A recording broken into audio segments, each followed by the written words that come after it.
"Doctor, the psoriasis on my hand is always itching and painful, and it's getting bigger. Under what circumstances does it usually flare up? When I think of him, or when I think of them?" Them, referring to my parents who don't love me and my deceased younger brother. Seeking shelter under the rain by the locust tree, Skyler swiftly hopped onto the still unsteady taxi. "Driver, head to the North City bus station, and please drive fast." Raindrops outside drummed on the car window. The glass reflected Skyler's pale face. Due to her haste, the umbrella was left on the office desk. Several raindrops clung to her long, dense eyelashes, and a trail of tears emerged from the corners of her eyes. They intertwined, eventually falling onto Skyler's wrist. The mottled and dry psoriasis crawled slowly from the back of her hand towards her wrist. She incessantly scratched to alleviate the itching, and a trace of blood seeped from the scratched skin, leaving long marks. In the quiet cabin, aside from the occasional humming murmurs of the driver, the only sound was the scratching of nails against the skin. The vehicle halted at a crossroads, and the red traffic light stood out in the dim rainy weather. The driver in the front pulled out his phone, glanced for a few seconds, and turned to Skyler with a smiling squint. "After this ride, I'm done for the day. My daughter is coming back from out of town, and I need to pick her up." Skyler stopped her scratching, looked at the driver after a moment of daze, and said, "You must love your daughter very much. True joy from the heart cannot be concealed." Though not showing his face directly, the wrinkles at the corner of his eyes, the upturned cheekbones, and the rhythmic tapping of fingers on the gearshift were enough to indicate that the person he was thinking of at that moment brought him great joy. "Young lady, what you said. Is there any parent who doesn't love their child?" His words were like a mix of sugar and needles, something Skyler longed for but also pierced her deeply. The green light lit up, and the car, like a released arrow, sped away. Arriving at the North City bus station at 6 in the evening, Skyler covered her reddened and stinging left hand, hurrying towards the pickup area. Rainwater flowed into her eyes from above, blurring her vision. She vaguely saw two people standing ahead with several bags at their feet. Rubbing her moistened eyes, she clearly recognized them as her father Jack and mother Lydia. They stood motionless, their hair wet against their scalps due to the rain, staring fixedly ahead. The overwhelming pressure made Skyler quicken her pace. The sadness on her face instantly turned to self-blame. Standing in front of them, she felt awkward, lips tightly sealed. Jack handed the luggage to Skyler and walked ahead without a word, leaving behind, "Couldn't you have been a bit later? Come after we're dead." Beside him, Lydia, with a slouched face, glared at Skyler who stood silently with bowed head. After years of separation, the first words upon meeting were both unfamiliar and familiar. Skyler picked up the luggage from the ground, also taking Lydia's nylon bag without saying a word, and walked toward the roadside. In the rain, the three stood. Taxis passed by, and no matter how Skyler waved, it seemed like the world intentionally made her invisible. Finally, amidst Jack's curses, a car slowly approached. Skyler stuffed the luggage into the trunk, held the nylon bag, and squeezed into the back seat. "I don't know why you didn't come earlier, making us stand in the rain for nothing," Lydia said just as Jack in the front seat let out a disdainful snort. Skyler awkwardly replied, "I could only take an hour off, and I was already in a rush." "You're impressive, huh? The company would go bankrupt without you." For a man who was prematurely laid off for causing trouble, these words were undoubtedly mocking. Lydia took out the wet ticket from her pocket, stuffed it into the storage compartment on the car door, and timidly glanced at Jack in the front seat. "In my opinion, you just can't make it. You don't know how to handle things." These familiar words were the educational tools her parents had always used since childhood, to the point where Skyler had accepted them. Even after starting to work, she always humbled herself, admitting that she couldn't handle things well. "What can I do then? I can't quit my job just to pick you up." Jack suddenly turned around, a hint of surprise flashing across his face. After years of separation, the daughter in front of him was no longer the person who used to allow him to scold her at will. She had learned to talk back. Before he could speak, Lydia slapped Skyler on the back. "Try talking back again." Dusk settled in. The roads were crowded with vehicles, and pedestrians with umbrellas crowded the streets. Under the colorful umbrellas, there were feelings of hesitation, confusion, sorrow, and happiness. Skyler's umbrella was gone, and the last barrier was finally broken. 15 years old, a time of youth that should be one of the most beautiful stages in life. It was meant to be rebellious, colorful, filled with boundless vitality. However, for Skyler, 15 became the source of her pain, unforgettable and inescapable. Since giving birth to Skyler, Lydia wore a constant frown. To have a son, she consumed more medicine than water. Whether it was through proper medical channels or unconventional methods, after enduring more than a decade, she finally got her wish. Skyler remembered it vividly. It was a gloomy day when Lydia, risking her life, gave birth to Zachary, leaving herself in the operating room for resuscitation. Jack eagerly received his son, surrounded by excited relatives. Meanwhile, Skyler held a bowl of chicken soup, anxiously waiting for Lydia to come out. On Zachary's full moon day, their house was bustling with guests. Despite Lydia's blood loss and exhaustion, she forced herself to entertain. The relatives filled the entire room, offering congratulations and praise, drowning Skyler out of the spacious area. She sat in the yard, holding a freshly picked locust leaf, chanting, he loves me not," as each leaf fell until it settled on "he loves me." Excitedly, Skyler ran towards her mother's room with the last locust leaf in her hand. "Mom, look, you still love me." With a round, chubby face, tinged with a touch of pride in her cutesy tone, Skyler's joy was evident. Lydia knelt on the bed, accompanied by her mother-in-law. Nervously rubbing her hands, she gestured urgently for Skyler to leave. Skyler stared at Lydia, never having seen her mother in such a state, cautiously and yet finding delight in it. In her grandmother's arms, holding Zachary, she cheerfully praised her grandson to the relatives around the bed. "Look at his eyes, so much like Jack's, and these big hands. They say big hands mean he'll be prosperous. Yes, ma'am, you're truly blessed. Your family has preserved this surname. Who would have thought that Jack, in his 40s, would still be so capable? It's truly admirable." Skyler's words drowned in the flattering remarks. No one cared about what she said, and no one heard what she said.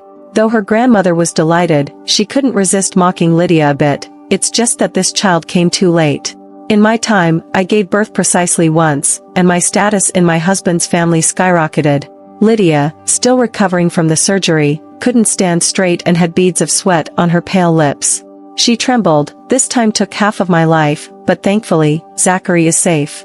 The old lady scornfully glanced at her and said to the relatives in front of the bed, "Tisk tisk, people nowadays are becoming more delicate. In our time, we could get back to work right after giving birth, sometimes even with one on our back, and still manage everything." Lydia fell silent, following the relatives' chorus of agreement. In the crowded room, Skyler, squeezed among people, stared blankly at Lydia. A sense of sadness crept into her heart, for herself and for her mother. That night, after the guests left, Skyler cleaned up the remnants of the celebration alone. The smell of food and alcohol lingered in the house, refusing to dissipate. The master bedroom emitted a dim light, and Jack, too excited, had already drunk himself to sleep without sending off the guests. Zachary's crying irritated him, and he occasionally muttered complaints. Lydia unbuttoned her shirt, soothing the continuously crying Zachary. Sighs slipped through the door and reached Skyler, who was washing dishes. The cold water from the faucet chilled her to the bone, accompanied by the sound of sighs that flowed into Skyler's heart. "Finish your work quickly and go to bed. The noise from the clinking dishes is keeping people awake." Lydia came out of the bedroom. The scar from the cesarean section pressed down on her, preventing her from standing upright. Every step she took pulled at the wound, causing pain. She lowered her head, fastening the buttons on her clothes, without looking at Skyler. The rushing water sounded even more piercing under Lydia's urging. Skyler turned around, standing under the kitchen light, looking at Lydia in the darkness. With a heart full of compassion, she asked, "Mom, is your wound still hurting? You'll experience it someday." Not long after the full moon celebration, Lydia was eager to visit her parents' home. With Jack's approval, she quickly packed her bags and left with the child. Skyler couldn't recall many memorable things about her grandmother. She was a rural woman, deeply rooted in superstitions. If there was anything to mention, it was her name Emery. Skyler once asked Lydia why the name sounded like a boy's. Lydia remained silent for a while before saying, "This is not her name, it's her destiny." The journey didn't tire Lydia. When they entered her mother's house, Skyler saw a newfound confidence and excitement on her face. In the small living room with dim lighting, Emery sat by the window, shelling beans. Upon Lydia's arrival, she eagerly ran to the door, took Zachary, and scrutinized him. Well, it's finally fulfilled. This is your blessing, Lydia." Lydia sat on the sofa, relaxed all over, speaking with a tone as if holding her breath. Yes, my mother-in-law looks at me with gentler eyes now, and Jack doesn't blame me anymore. These days are much better than before. When referring to the past, Lydia meant the time when only Skyler was there. Though young, the sensitive Skyler immediately grasped the meaning behind Lydia's words. But I also suffer a lot. I'm not young anymore, and recovering from the surgery is especially difficult. I don't know why, but recently, my back has been aching terribly. The milk supply is also pitifully low. I can only mix it with formula for feeding. Lydia shifted the conversation, revealing her own hardships.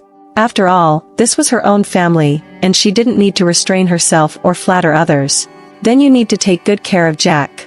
The money for this child's formula will depend on him. Standing between the two, Skyler looked at her grandmother with surprise, then shifted her gaze to Lydia. Although Lydia nodded and smiled, she couldn't conceal the sorrow in her eyes.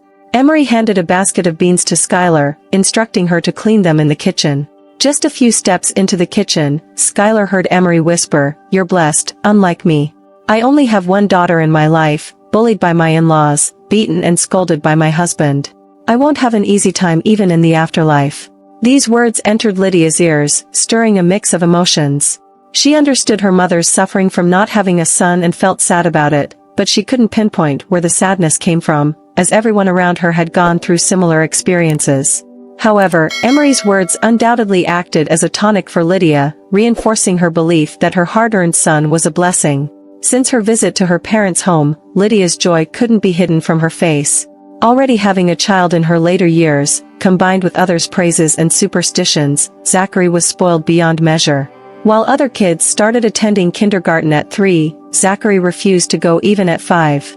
It wasn't that he didn't want to, Lydia couldn't bear being away from him all day, fearing he wouldn't eat well or stay warm. When other children learned how to integrate into small groups, Zachary remained at home, expecting everything to be done for him. In his leisure, he would drape a towel over himself, holding a wooden stick, waving it in the air, shouting, "Kill, kill." When he was 5, taking advantage of Skyler sleeping on the writing desk, he thrust a compass into her tiger's mouth.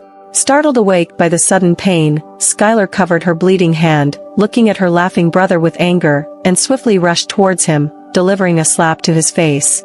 Zachary found Lydia, crying and complaining. "I asked my sister to lend me a book, she wouldn't, and she even hit me."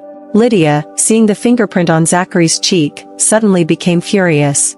She immediately regretted giving Skyler a harsh slap and wanted to apologize but couldn't find the words.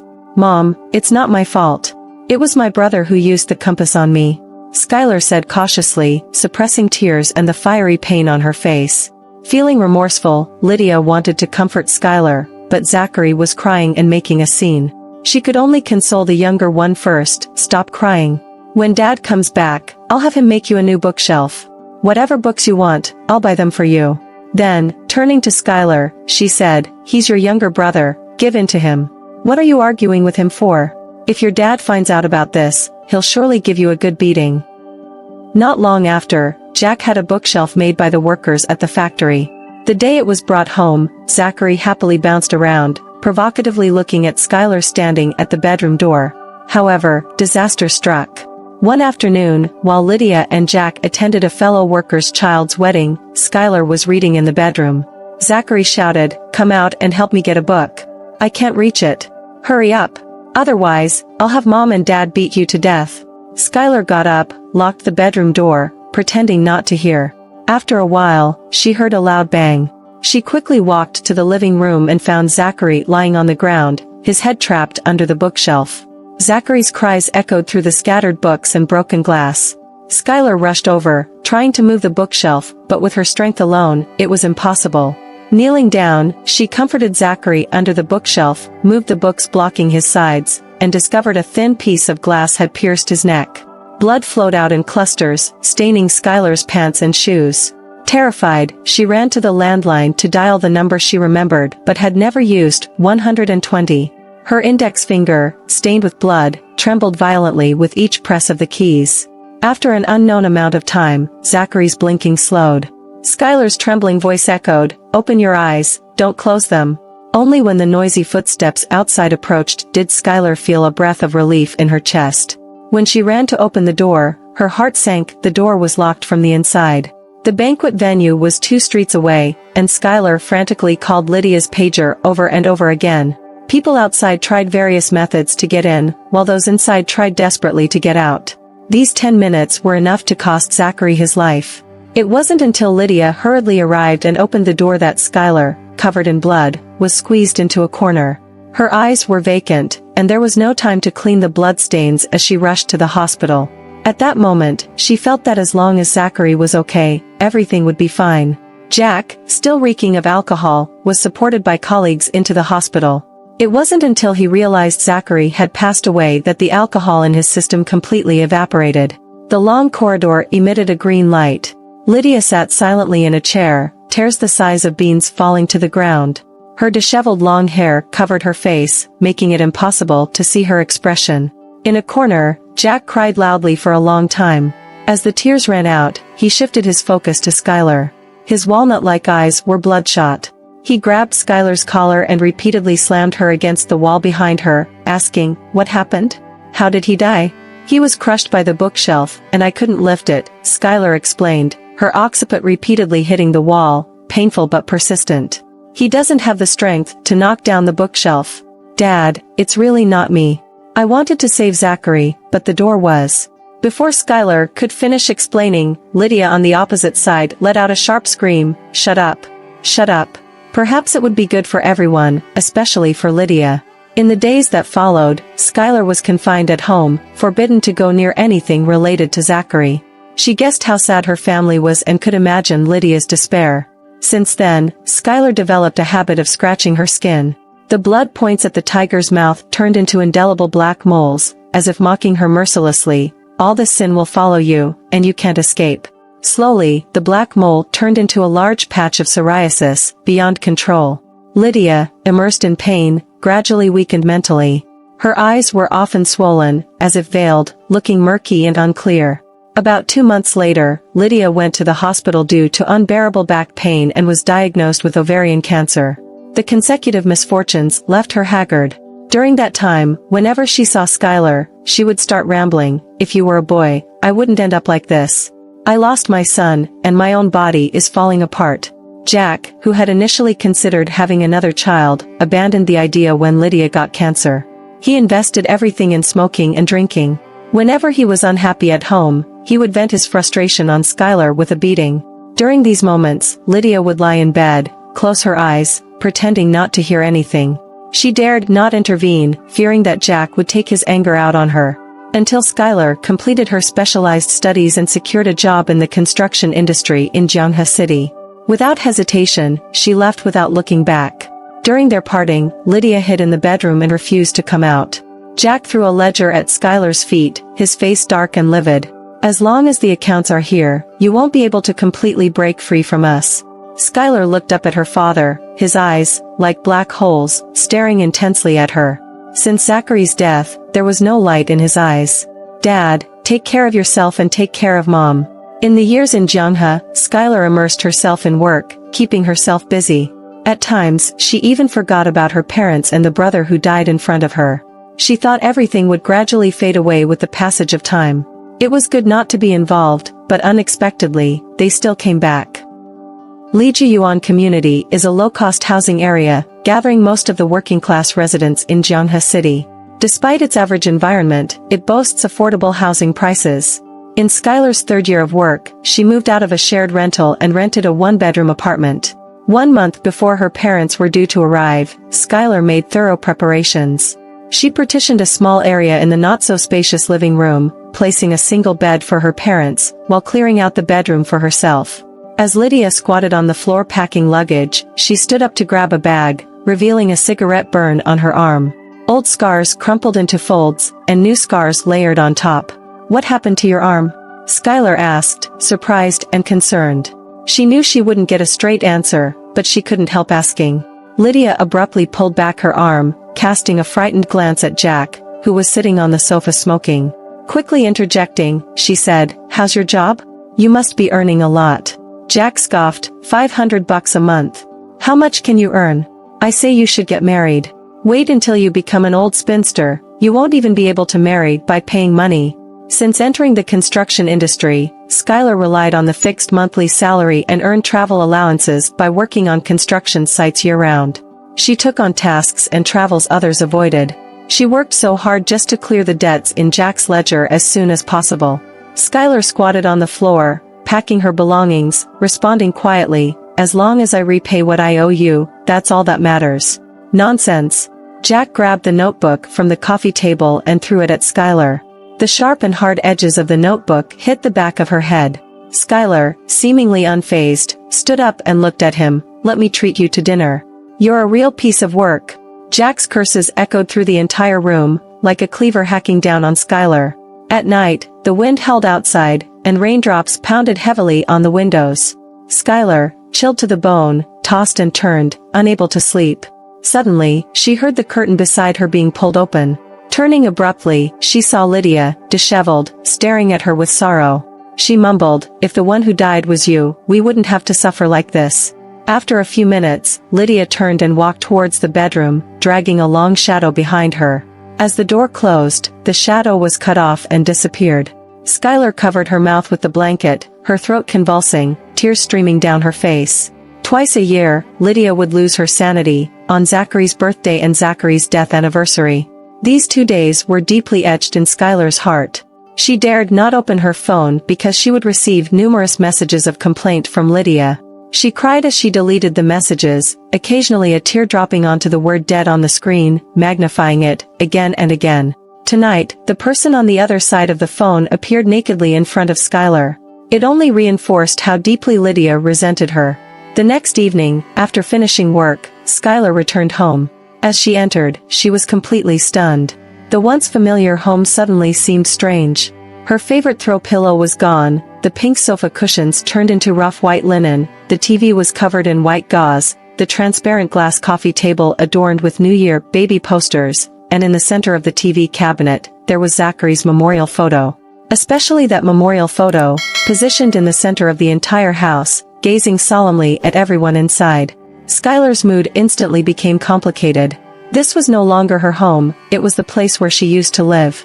The past suddenly appeared before her, and Skyler felt an overwhelming sense of oppression. Just as she was lost in thought, Lydia spoke to her. "Your father's former colleague's son is also in Gyeongha, doing business. You'll meet in a few days." "But I have no intention of getting married," Skyler suddenly snapped back to reality and immediately explained. She stood awkwardly at the doorway, feeling like she had returned to the scenes of her youth when her parents scolded her.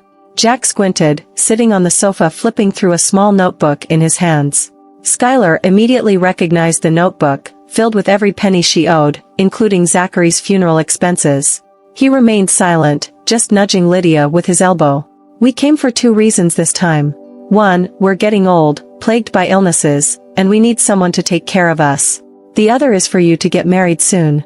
You're over 30, don't end up being unwanted in the end." Although this wasn't Lydia's idea alone, in any case, they had undeniably nailed Skyler to the pillar. To escape, she would have to pull out the nail, leaving her covered in blood and battered. "I know how stifling it is for you to live under the same roof with us. If you have the ability, get married. Otherwise, you'll never get rid of us for your entire life." Jack provocatively glanced at her, smirking triumphantly. A few days later, in the evening after work, Skyler returned home to find a mysterious man there. She suspected he was the son of their so-called colleague. Jack, standing straight in his attire, full of energy, introduced him to Skyler with a smiling face. "This is our fellow villager, your Uncle Lou's son. What's his name?" "Alex." The man, looking at Skyler with a silly grin, had a round belly resting on his legs. His yellowish teeth indicated long-term smoking, and his hands were stained black, with a deep scar on his ring finger. Alex seemed quite satisfied upon seeing Skyler. He scrutinized her, grinning from ear to ear, nodding continuously. "What's going on?" Skyler, filled with anger, looked at Lydia. However, Lydia just lowered her head without responding. Seeing Skyler's cold attitude, Jack gave a stiff smile to Alex beside him. "Don't mind her. She's in her 30s, not good in handling things. Mainly, we're worried about her. You know, she's still single at this age. Who would want her?" No, being single is good. I like someone untouched," Alex chuckled. Listening to the conversation, an intense discomfort overwhelmed Skyler. She swallowed hard, suppressing the rising nausea, and retorted, "Are you out of your mind, bringing anyone home? You?" Jack froze, about to unleash a torrent of curses, but realizing there was an outsider present, he held back his anger. "Watch your language, young lady. Your mother and I are getting old. It would be good if we could see you married before we die, right?" Staring fiercely across at Lydia, Jack angrily yelled, "Say something, you mute. Mary, it's time to experience it." "Listen to your father," Lydia muttered timidly. Skyler knew what kind of person her father was, creating trouble outside, being domineering at home. Not long after losing their son, he was laid off by the factory. Such a person could do anything outrageous, and Skyler was not surprised by it. However, Lydia's compromise felt like a dull knife, slowly grinding on Skyler's heart until it wore her down. "So, I deserve this? I deserve to be bullied by him for a lifetime. I'm so stupid. How could I sympathize with someone who willingly endures humiliation and stays by his side, unwilling to escape? Girl, you can't say that. Your parents are doing it for your own good. At your age, it's time to get married and have children." "I'm well off enough to support a family," said Alex, adopting a condescending tone. Yeah, echoed Jack. "When you give birth to a son for someone else, it will also make up for the regret in our family." "Uncle, you're thinking the same as me. My ex-wife couldn't bear a son. Isn't it annoying? I have so much industry, and I need a son to inherit it." Alex appraised Skyler, "But you look like you can bear one." His gaze lingered on Skyler's buttocks. "I'm so glad your ex-wife left you. Disgusting creatures like you, with your fat brains, should let your industries rot and stink." Skyler pointed at the dumbfounded man. "Get out of my house. Get out." Jack was so furious he couldn't utter a word, coughing uncontrollably. He walked up to Skyler, covering his chest, and raised his hand to strike, but Skyler grabbed it firmly. "If you dare hit me again, take your son's memorial photo and get out. Don't blame me for not giving you a proper burial." Skyler, after shaking off his hand, picked up her bag and walked towards the door. Jack, shaken off balance, almost stumbled and fell. Unwilling to give up, he gasped for air behind her. Someone offered a dowry of 100,000. Bang! Skyler slammed the door shut, abruptly silencing the nauseating and filthy sound. She walked dazedly on the bustling street, surrounded by the hustle and bustle, lights from countless homes seeming irrelevant to her. The inner loneliness and helplessness bound her like heavy shackles. As the weather gradually turned colder, Jack's long-standing lung problem flared up. Despite the violent coughs that shook his entire body and saliva unconsciously flowing from the corner of his mouth, he never let go of his cigarette. The sound was like a sword piercing through the eardrums. Although Skyler endured their oppression, seeing Jack occasionally turning red in the face from suppressing a cough prompted her to take him to the hospital. The doctor recommended immediate hospitalization, but Lydia disagreed. She insisted on bringing Jack back home, openly stating her reason for doing so. "When I gave birth to Zachary under high-risk conditions, it brought me illness, and no one cared about me, right? Our family members are tough. As long as it's not an accident, they won't die." Skyler didn't stop her. She knew Lydia lived in constant conflict. She both depended on and hated this man, afraid that if he died, there would be no one to support her, yet also afraid that if he lived, he would continue to oppress her. Jack's health deteriorated day by day. The night before he died, Lydia knelt by the bedside window, hands clasped together, murmuring, "Son, take your father away, let him take care of you on the other side." Through the crack in the door, Skyler watched Lydia's hunched figure, and behind her lay Jack, struggling for breath on the bed. He tried to raise his hand to summon Lydia, but she remained indifferent, kneeling on the floor. "Do you want some water?"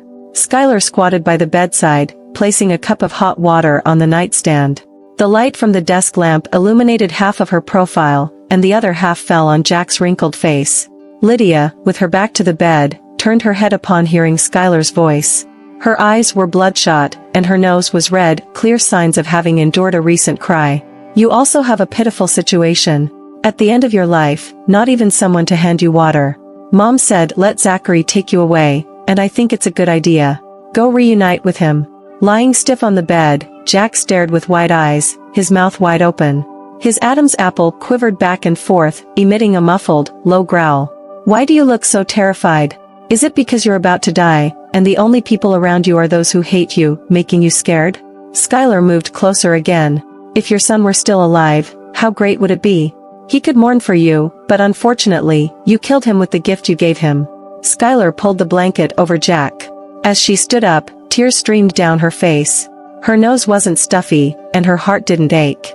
It seemed like shedding tears was something that had to happen at this designated time, flowing naturally.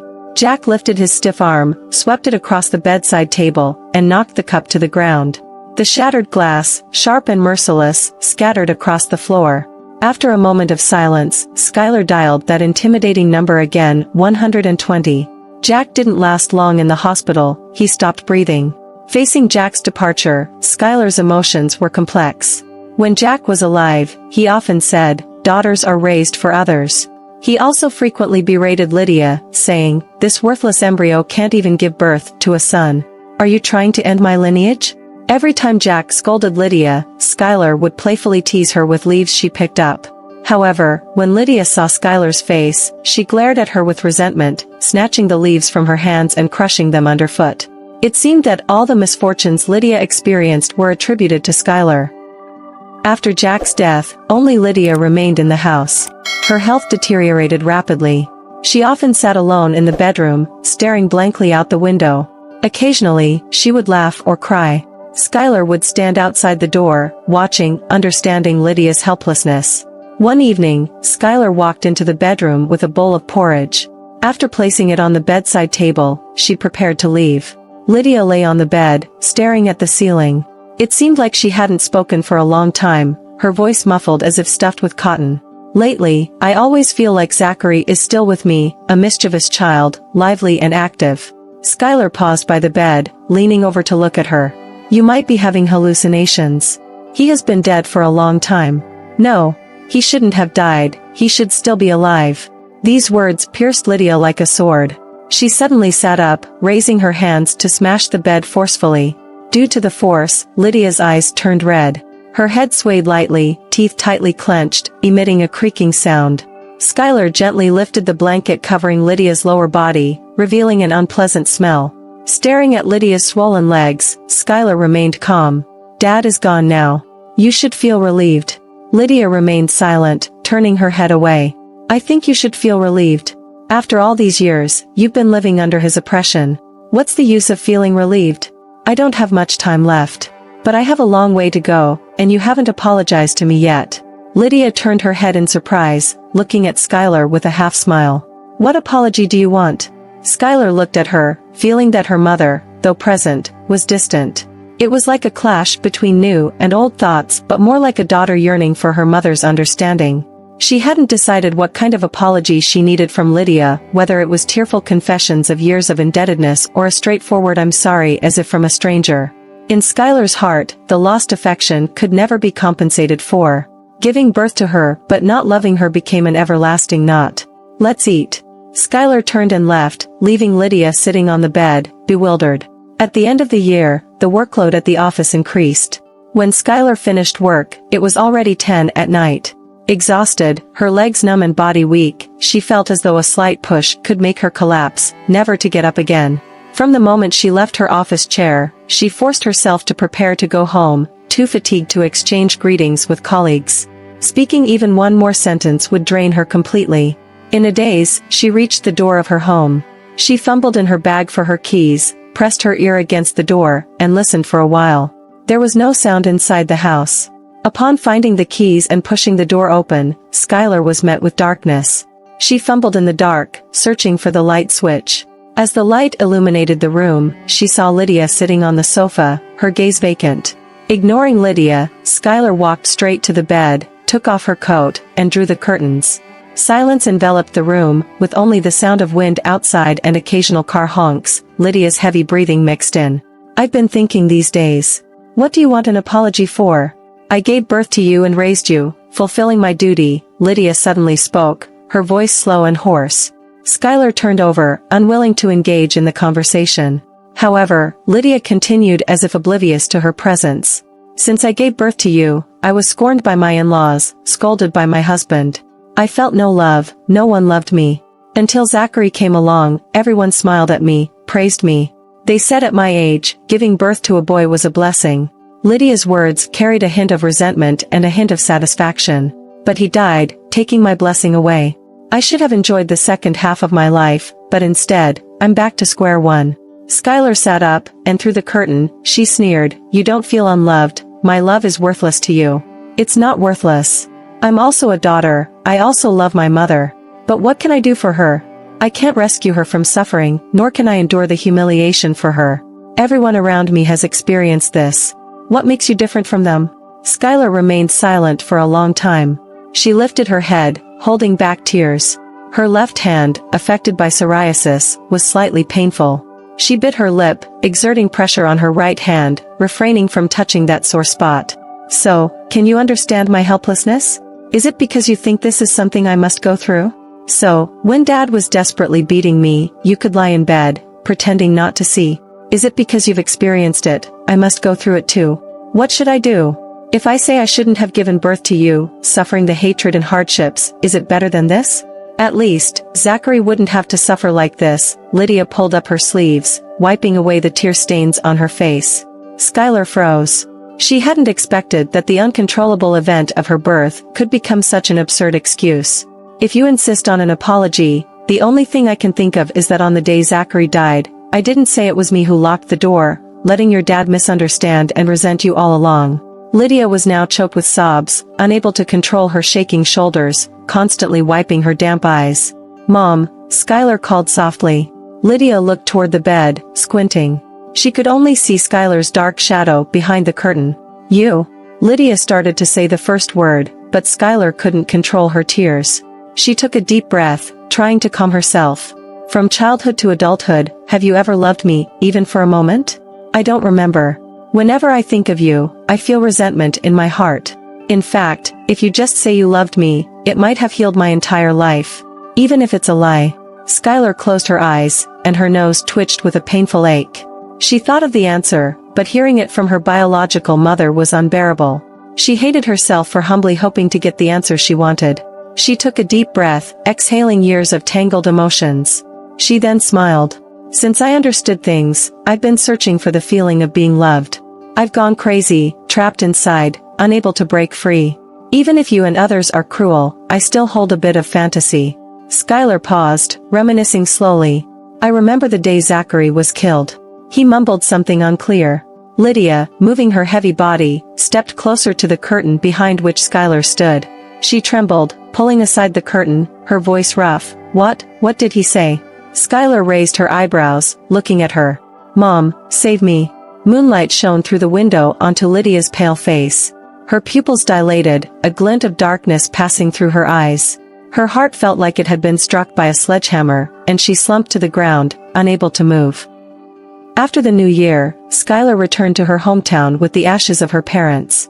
In this place where she no longer had any relatives, returning brought a mixture of heaviness and relief, reminiscing about the past as she looked at the familiar streets. She rented a car, drove up to Mawashan. While Lydia was still alive, she had bought the plot next to Zachary's grave. Skyler was happy to fulfill her mother's last wish. After many years, Zachary's tombstone was covered in dust, and the chrysanthemums tied on both sides wrinkled in the wind and sun. With a light pinch, they turned into powder, scattering in the breeze. Workers opened the graves, placing Lydia and Jack's ashes inside. Once everyone had left, Skyler sat on the steps in front of the tombstone, hugging her legs and burying her head. She knew it was all over. She no longer needed to face her parents' malice and the lingering shadow of her brother. Days of exhaustion weighed on her, and even in this eerie graveyard, she felt remarkably at ease. A gust of cold wind passed, making her shiver. Wanting to grab some clothes from her bag, she realized it was missing. Suppressing her drowsiness, she opened her eyes to see a figure approaching in the distance. As the person came closer, Skyler recognized her. It was Lydia. Skyler stared at Lydia in surprise. Lydia looked so young, as if she were in her teens, with two braids, skipping towards her. "Why are you sitting here? Aren't you cold?" Lydia's voice was clear and pleasant. She curiously looked at Skyler, her face showing innocence. Skyler tried to answer but found herself unable to produce any sound. "You must be lonely too. Otherwise, why would you be sitting alone in the graveyard?" Lydia lowered her head, a trace of disappointment flashing in her eyes. She bent down, picking up a locust leaf from the ground, and smiled bitterly. "This thing is not accurate. I've tried it. The last leaf always gives you the answer you want." She held up the leaf in front of Skyler, asking, "Do you think it's accurate?" Skyler shook her head. "Ah, when I grow up, I won't be as heartless as my parents. I'll love my child very, very, very much," Lydia said, and then giggled foolishly. Skyler felt as if someone had tied a cloth strip around her mouth, rendering her speechless and immobile. She blinked, tears rolling down her cheeks. She struggled to make a sound but only heard herself calling Mom in her heart. Lydia patted her happily and ran off into the distance. A gust of wind passed again, and Skyler gradually woke up. Her neck was sore, cheeks dry and unbearable, and a chill crept up her back. Skyler touched her face, realizing that tear stains had dried on her face, leaving a cluster of tear marks on her jeans. After sitting in a daze for a long time, she turned and walked to Lydia's tombstone. Her hands gently brushed over Lydia's photo on the tombstone. "You were an independent woman, but you turned yourself into a product of patriarchal society, always seeking dependence on your husband and son. You knew we experienced the same things, you clearly felt the despair and pain of not being loved, yet you chose to cruelly force me onto the same path. I won't let this cycle close. Your love is no longer important to me." Skyler looked in the direction where Lydia had come in her dream and murmured, rather than humbly seeking love, "It's better to learn to love yourself." This statement was addressed to the young Lydia, but it sounded more like Skyler talking to herself. The graveyard was cold again, colder than the human heart. In the corners of this world, many invisible victims hid, burdened with unfair pain from the moment of their birth. If physical injuries make people unspeakably bitter, the wounds of the soul push them into an abyss of endless despair. And those who harm them never admit their guilt until death, even scorn the cries and helplessness of the victims. Fate gambled on a locust leaf, but it could never deceive the coldness of this world.